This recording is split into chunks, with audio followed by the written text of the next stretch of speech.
But if we were doing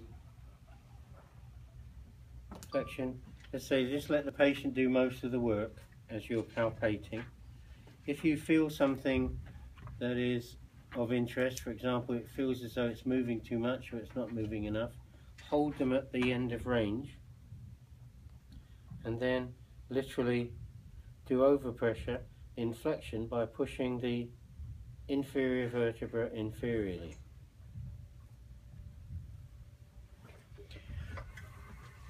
Okay, so that's simple enough.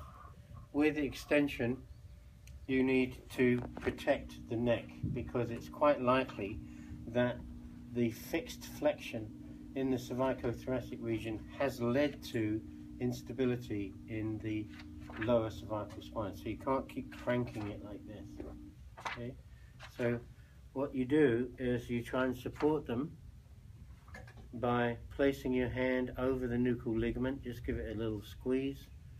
So I've got Haley in craniovertebral flexion, and then literally I just do a little lift to help stabilize any unstable joints.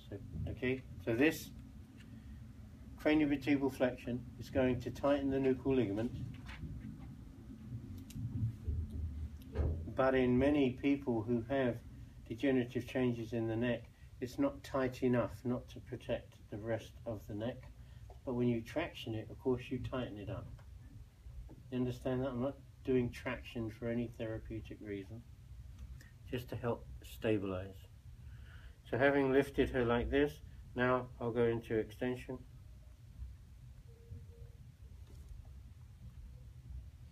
And now the overpressure is on the inferior vertebra again, pushing superiorly.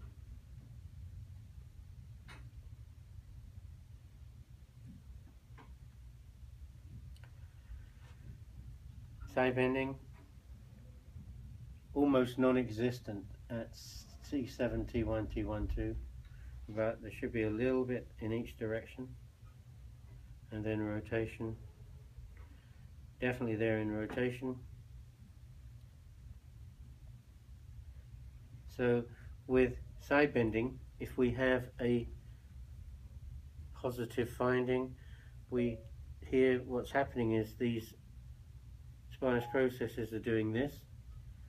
They're forming a V on the side you're side bending towards, so you literally go to the V and push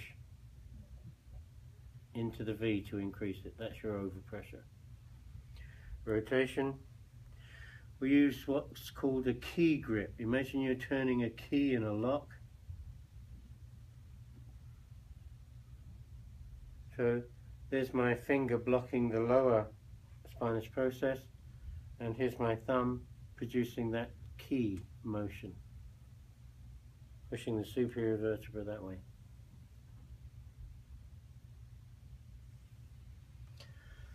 So that's the upper thoracic spine. Very similar is the rest of the thoracic spine, except obviously we're not going to be utilizing the head, we'll use the shoulder girdles. Okay, I don't know if there's any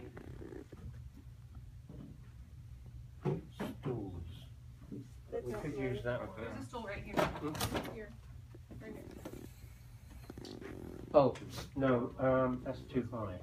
I think this might be. Let's have a look at that.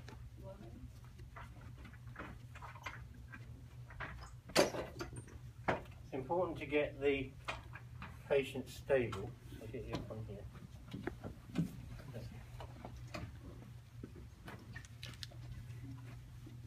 The biggest problem with the thorax